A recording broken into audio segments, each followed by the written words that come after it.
दिनों आपने देखा कोविड में किस प्रकार से ऑक्सीजन के लिए दिक्कत रही, तो पेड़ अवश्य लगाने चाहिए। और मैं साथ में यहाँ वोटों की अपील करने के लिए पहुँचा हूँ कि आने वाली 5 तारीख को ईवीएम पर पहले नंबर पर निशान है, कमल का फूल है, तो उसको बटन दबाएं। प्रदेश में तीसरी बार नायब सैनी के नेतृत्व में जनहित के लिए, जनहित को समर्पित भारतीय जनता पार्टी की सरकार है। जगमोहन जी, आपके दिन की शुरुआत एक पवित्र काम से होती है, लेकिन कुछ लोगों की शुरुआत क्या रात को अंधेरी गलियों में शहंशाह की तरह निकल रहे हैं। चलो, मैंने कहा, मैं शुरू से कह रहा हूँ कि 10 साल में निकले तो सही ना। तो अब उनको पता लगा है पटवार खाने का, अब उनको पता लगा है हॉस्पिटल का, अब उनको पता लगा है स्ट्रीट लाइट का, लेकिन अब बहुत देर हो चुकी है। 10 वर्ष अगर करनाल की सुध लेती तो ज्यादा अच्छा था, लेकिन अब बहुत देर हो चुकी है। हम लोग भारी बहुमत से चुनाव जीते। जगमोहन जी, आपने कहा था, एक पत्रकार ने आपसे प्रश्न किया था कि स्कूटी पर रात को निकलते, आपने कहा था एक दिन वो आएगा जब वो पैदल जाएंगे, वो पैदल जा रहे हैं, क्या कहेंगे? नहीं, पैदल मैंने कहा कि देखिए, चाहे स्कूटी पे मैंने कोई तंज नहीं कसा था, उन्होंने गलत लिया उसको। मैंने ये कहा कि 4 पहिए वाहन से 2 पहिए वाहन पे आए, 2 पहिए वाहन से 2 टांगों पे आए।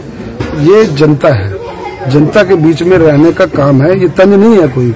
आज हम पैदल भी जाते हैं, हम स्कूटी पे भी जाते हैं, हम कार पे भी जाते हैं, लेकिन अगर ये समय रहते चीजें होती, अगर 10 वर्ष कहीं नहीं थी, आपने देखा ना, 10 वर्ष कहीं नहीं थी। कोविड में कहाँ थी? एक भी उनकी हॉस्पिटल की क्लिपिंग दिखाओ। मैं भाजपा के कार्यकर्ता हूँ, आपको क्लिपिंग दिखाता हूँ, कितने उन्होंने सेवा की, जान की परवाह के किए बिना, कितने लोगों ने अपना जीवन भी उसमें दिया। वो समय तो सब लोग अपने घरों में रहे, और आज वो बात करते हैं रात को कभी पटवार खाने की, दूसरी चुनावों की दृष्टि से सारे करनाल को ये बात पता है। हमें राज जोन सा है वो, मतलब मैं इसमें बड़े क्लियर होकर के कहता हूँ। मैंने आपके सामने प्रश्न किया था, भूपेंद्र सिंह साहब में गरोंडा होकर के चले जाते हैं, करनाल क्यों नहीं आए? ये प्रश्न के सभी पत्रकार साथियों से मैं प्रश्न पूछता हूँ कि जब भूपेंद्र सिंह हुड्डा 7 गरोंडा जब 12 किलोमीटर वहां प्रचार करने के लिए आते हैं, तो करनाल क्यों नहीं आते? उनको करनाल बुलाएं। करनाल की जनता जब उनसे सवाल पूछेगी कि आपने जाट आंदोलन के नाम पर किया क्या, आपने नौकरियों के नाम पर किया क्या, आप ये ज्वलंत प्रश्न है। उन चीजों से बचने के लिए आप रात को कहीं भी जाएं, उसका क्या फायदा? करनाल की जनता भूपेंद्र सिंह हुड्डा से पूछना चाहती है कि जब वो 10 साल मुख्यमंत्री रहे, उन्होंने करनाल के लिए क्या किया, रोहतक के लिए क्या किया, और करनाल के लिए श्वेत पत्र जारी करें। ये बात नहीं है। बात यह कि जनता के बीच में रहना पड़ता है, जनता के बीच में जाएं, रोज रात को जाएं। अभी 4 दिन हो रहे हैं, जाएं, बेशक रात को जाएं। वो 10 साल मुख्यमंत्री रहे, लेकिन उनका एक बयान, एक ऑडियो जारी हो गया था कि मैंने हरियाणा बनाया था और मैंने जलवा दिया। देखिए, मैंने आपको बताया ना, जो उनके सहयोगी थे लगातार, या जो उनका गुंडा राज जो है वो नहीं आने देना चाहेंगे। समाज में इन 10 वर्षों में मनोहर जी का 9.5 वर्ष का शासन रहा, उसके बाद नायब सैनी जी का शासन रहा।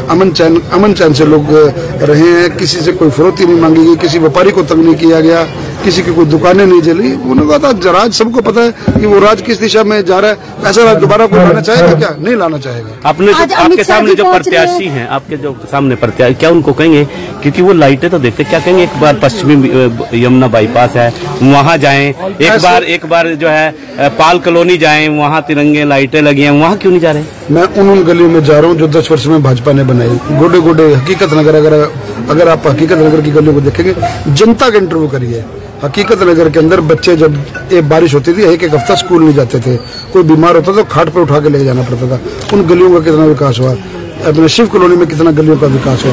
भाई, अगर लाइट आज लगी है, उनके राज में तो लाइट भी नहीं थी, स्ट्रीट लाइट ही नहीं थी। हमने लाइट लगाई तो लाइट जो लगेंगे वही तो खराब। घर की हमारी लाइट खराब नहीं होती क्या? उनके घर के बगल में ही भाजपा कार्यालय राज में कहीं ना कहीं बहुत भव्य स्टेडियम का भी निर्माण हुआ है, और वहाँ पर वो डेली सैर करने भी जाते हैं। आपको लगता है कि ऐसी चीजों को भी अगर उनको राजनीति के साथ मत जोड़ा जाए किसी भी चीज को। अगर जब मैंने वही कहा कि 10 वर्षों बाद अगर आप बाहर निकले हो, 10 वर्ष बाद जब जनता के साथ जा रहे हो। अब कल किसी ने मेरे को वीडियो दिखाई कि किसी महिला की, वो जो माल्टोन में कोई कार्यक्रम होगा उसमें वो उनसे हार नहीं डलवा रहे, और अपना दलित महिलाओं से नहीं डलवा रहे, किसी और से। पर मेरे को उस पर राजनीति नहीं करनी। वो उनकी इच्छा है, डलवाएं या ना डलवाएं, स्वीकार करें ना करें, वो उनकी इच्छा है। लेकिन आप देखिए, ये जनता ही देखती है, मीडिया ही देखती है, मीडिया ही क्लिपिंग बनाती है, मीडिया ही सब करती है। मीडिया ने कल पवन खेड़ा जी को जो प्रेस कॉन्फ्रेंस हो रही थी, प्रश्न पूछा था कि ऐसा क्यों है। तो मेरा कहने का भाव है, जब मन स्वच्छ हो, आपका करनाल के प्रति लगाव हो, तो फिर क्या दलित और क्या अपना उच्च समाज और क्या अपना अन्य समाज, सबको हमको साथ लेकर चलना है, सबको गले लगा करके चलना है। अब मैं जहाँ जाता हूँ कोई आराम से जफ्फी मार रहा है, कोई प्यार कर रहा है, कोई गले में, महिलाएं भी गले में मतलब फूल मालाएं डाल रही हैं, तो मैं उनको रोकता नहीं, क्योंकि बड़ी महिलाएं, बुजुर्ग महिलाएं, उनकी जैसी भावना एक भाई को, एक बेटे को लेकर के तो वो करनी चाहिए। तो मैंने कहा कि ये मेरा कोई उनके ऊपर तंज नहीं है, महिला है उनका मैं सम्मान करता हूँ, हमें इस समाज में रहना है। लेकिन उस नाते से मैंने कहा था कि भी 4 पहिए से 2 पहिया वाहन पे तो आई, कम से कम 10 साल निकली तो है ना, और फिर थोड़ा पैदल चल के भी देखे कि गलियों का विकास कैसा हुआ है, कॉलोनियों का विकास कैसा हुआ है, सफाई व्यवस्था कैसी हुई है, मैं इन चीजों को भी उनको देखना पड़ेगा। तो 10 वर्ष का बैकलॉग उनको पूरा करना पड़ेगा, इस बार वो बैकलॉग पूरा करें, अगले चुनाव में 2029 में फिर दोबारा बात। जगमोहन जी, कल पवन खेड़ा जी आए थे और हरियाणा की भौगोलिक स्थिति का भी उनको ज्ञान नहीं था। कई प्रश्नों के जवाब जब मांगे गए तो वो लोकल नेताओं से कहने लगे भी इसका जवाब दे, जबकि राष्ट्रीय स्तर के वो मुद्दे थे। देखिए, हवाई बात करते हैं। राहुल गांधी जी अपना असम में आए थे जनसभा करने के लिए, कोई मुद्दे की बात किसी को समझ में आई? क्या बात कर हरियाणा को लेकर एक कहानी बता, एक कहानी सुना दो। उन पर है ही कहानियां, उनके पास है ही कहानियां, ना उनकी स्पीच में कोई दम है, ना कोई कंटेंट है, ना उनके लिए हरियाणा के लिए कोई विजन है कि वो क्या बात करेंगे। तो एक आदि राहुल गांधी जी को करनाल में भी रैली रखनी चाहिए ताकि हमारा काम और आसान हो जाए। जगमोहन जी, सरकारी कार्यालय, प्रशासनिक कार्यालय, क्या ऐसे रात को सरकारी कार्यालय के तालों को चेक करना, दरवाजों को चेक करना, क्या सही है? मुझे यही समझ नहीं आती कि उनका सलाहकार कौन है। उनके सलाहकार को बदलना पड़ेगा, उनको वो गलत दिशा में चला रहे हैं। वो जनता के बीच में जाए, कार्यालय में वोट नहीं है, जनता के बीच में जाए, जनता से वोट मांगे। कार्यालय दिखाने से वोट नहीं मिलेंगे। जनता प्रश्न पूछना चाहते हैं, बंद खिड़कियां थोड़ी वोट पूछेंगी कि भी आपका विजन क्या है, कांग्रेस आएगी तो क्या करेगी। उनके सलाहकार गलत है, उनको गलत दिशा में गाइड करते हैं। हो जाता है प्रत्याशियों के साथ, स्वाभाविक है, क्योंकि सारा दिन की थकान होती है, बातचीत होती है। कोई एक पत्रकार साथी कह देता है, या मान लो कोई उनका सलाहकार कोई उनको गलत दिशा में अपना डाइवर्ट करना चाहता है, तो उनको इस तरह की सलाह दे देता है कि बहन जी आज रात को यहाँ चले, बहन जी आज रात को यहाँ चले, बहन जी आज रात को यहाँ चले। हम लोग तो रात के 12 बजे तक प्रचार में थे। जनता के बीच में अपनी जाके बात रखे कि करनाल के प्रति हमारा क्या विजन रहेगा। पटवार खाना दुनिया को दिख रहा है, दुनिया जाती है वहाँ पटवार खाने में सुबह से लेकर शाम तक। लेकिन शराब की बोतलें वहाँ पर दिखाई जा रही थी कि शराब की बोतलें पड़ी है, और पता नहीं जी किसने देखी बोतलें, किसने वहाँ पे बोतलें रखी, कौन क्या काम कर रहा है, मैं उन चीजों में नहीं जाना चाहता। लेकिन ये हमारे को जो 20 दिन 22 दिन का समय मिलता है, ये जनता के बीच में अपनी बात रखने के लिए, अपना विजन रखने के लिए दिया जाता है। लाइट तो घर की भी फ्यूज हो जाती है। अब घर का मैं घर रात को 11 बजे मान लो घर जाऊँ तो मैं अपना घर के बच्चे कहेंगे पापा वो लाइट खराब होगी, वो लाइट खराब, अबे जलेगी लगेगी तो खराब तो होगी, उसको बदलने का काम करेंगे। लेकिन उनका सलाहकार कोई ठीक आदमी नहीं है। उनको आप लोग भी जाते हैं तो उनको सलाह दीजिए कि जनता के बीच में रहें। 10 वर्ष आप जनता के बीच में नहीं थी, आप जनता के बीच में रहे। पटवार खाना तो फिर आप 5 तारीख के बाद 8 तारीख के बाद फिर घूम लेंगे, लाइटें फिर दिखा लेंगे, वो दिखा रहे हैं, दुनिया दिखाती है, मीडिया दिखाई रही है। आप लोग जनता के बीच में रहो, जनता के बीच में जाओ, जनता से वोट मांगो। करनाल के लोगों को 5 दिन और रात की खबरें देखने को मिलेंगी। जाए वो तो मैं तो कह रहा हूँ बहुत देर हो चुकी है। 10 वर्ष का जो उनका कार्यकाल था वो नहीं दिखी।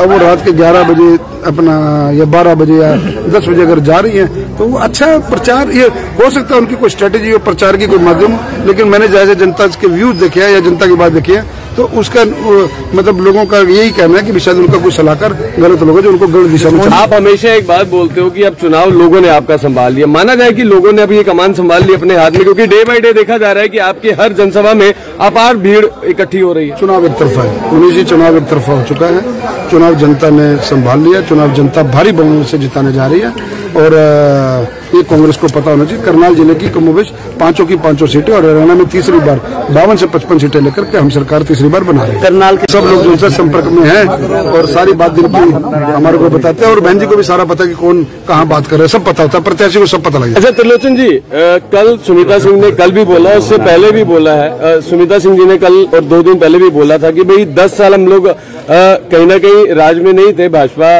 के राज था हरियाणा के अंदर, मीडिया ने कवर नहीं किया। लेकिन आपको लगता है त्रिलोचन सिंह ने 10 साल तक कांग्रेस की आवाज उठाई है, लेकिन वो कहते हैं कि कांग्रेस को मीडिया ने आज तक कवर ही नहीं किया 10 साल तक?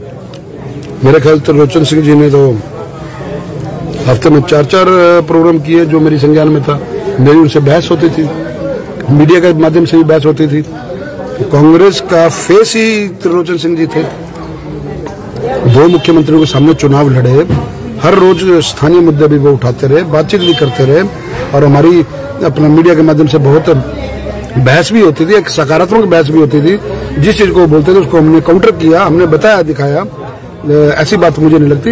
मीडिया तो स्वतंत्र है, मीडिया सबको दिखाता है। वो कहते हैं जगमोहन आनंद इस समय न्यू चारचमन पहुंचे हैं, जहां पर एक पेड़ मां के नाम जिस प्रकार से एक प्रधानमंत्री जी का एक प्रेरणा को लेकर कहीं ना कहीं देख सकते हैं यहाँ पर एक पौधारोपण किया जा रहा है और जगमोहन आनंद पहुंचे हैं जहां पेड़ लगाया जा रहा है और एक नाम जो है वो लगाया जा रहा है। अच्छा कार्य सुबह सुबह शुरुआत जो है देखिए जगमोहन आनंद जी के किस प्रकार से नेक कार्यों से होती है और वहीं एक पेड़ मां के नाम यहाँ पर लगाया जा रहा है। और ये तस्वीरें आप देख रहे हैं करनाल से और करनाल के न्यू चारचमन से, जहां पर जगमोहन आनंद पहुंचे हैं और एक पेड़ मां के नाम जो है वो कार्यक्रम के अंतर्गत पौधारोपण जो है वो करने के लिए पहुंचे हैं। और तमाम चारचमन की जनता देख लीजिए, न्यू चारचमन की तमाम जनता का अपार प्रेम जो है वो मिलता हुआ जरूर नजर आ रहा है।